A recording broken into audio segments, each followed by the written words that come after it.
Good morning. You know, we have all sorts of sports discussions these days about the GOAT. And if you're confused as to why someone would want to be a GOAT, because it used to be that's the person that would get the blame, it's not like that. It stands for greatest of all time. And most people are pretty certain when it comes to football, you can give that to Tom Brady as far as the greatest quarterback of all time. Greatest coach in any sport of all time, somebody who's got to be in the conversation, is a man by the name of John Wooden. When he coached at UCLA, well, he started, I think, in the late 40s. If not, it was the 50s and into the 60s and into the 70s. Passed away a few years ago at the age of 99. But he won 10 championships in 12 years, including 7 consecutive NCAA men's basketball championships, including an 88-game winning streak. They were just amazing. But one of the things I found really interesting is, and I picked up a book by him, is all these sayings and stuff.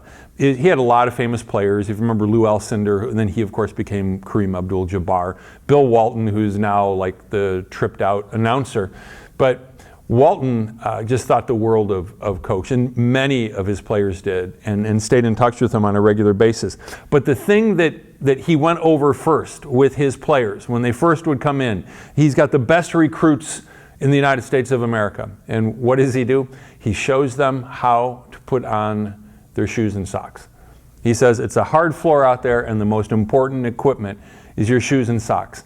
And I can go into more detail than that, but I just love the fact that he's like, you got to have a good foundation. You've got to have that if you're going to do something else. A lot of times when it comes to basketball, and Steph Curry is my favorite basketball player right now. I love to watch him shoot three-pointers and to just shimmy and shake and just get open when he shouldn't be open and then throw up like a 42-foot shot, nothing but net. And so a lot of people want to mimic Steph Curry, and I get that. But you're probably not going to start there. You might want to start with a 4-foot shot and a layup and maybe some threes instead of these really long-range bombs. But you know, I think Steph learned the basics before he learned how to do that. It's really about dribbling and passing. Well, my basketball career is over, but we're going to get to a Bible verse here in a moment too. But my favorite thing about playing basketball was dunking. No, it wasn't. I really don't jump that well. I liked getting rebounds. I liked scoring. My favorite thing to do, I liked setting picks. And I'll talk about that in a moment. My favorite thing to do was getting a good assist. It just totally was. And when I think back to my playing days, I can think of some specific assists where I got the ball to somebody where they got an easy basket. It was something that was really cool. There was a guy that played with us, his name was Tony. And he was the kind of player that just made other people better. And sometimes we'd check the ball in at the top of the key, so he'd have to throw it inbounds. And he's already standing on the other side of the three-point line, and he's a good three-point shooter. We never once talked about it, but if we did it once, we must have done it 50 times. I would go to the high post, he'd look at me, and if he wanted the shot, he knew all he had to do, pass the ball to me. I would pass the ball back to him right there, and I'd step and I would block his player. And then he could shoot over me. Anytime he wanted it, it was there. And he's going to make that shot probably 75-80% of the time. When you get an assist, you make the team better.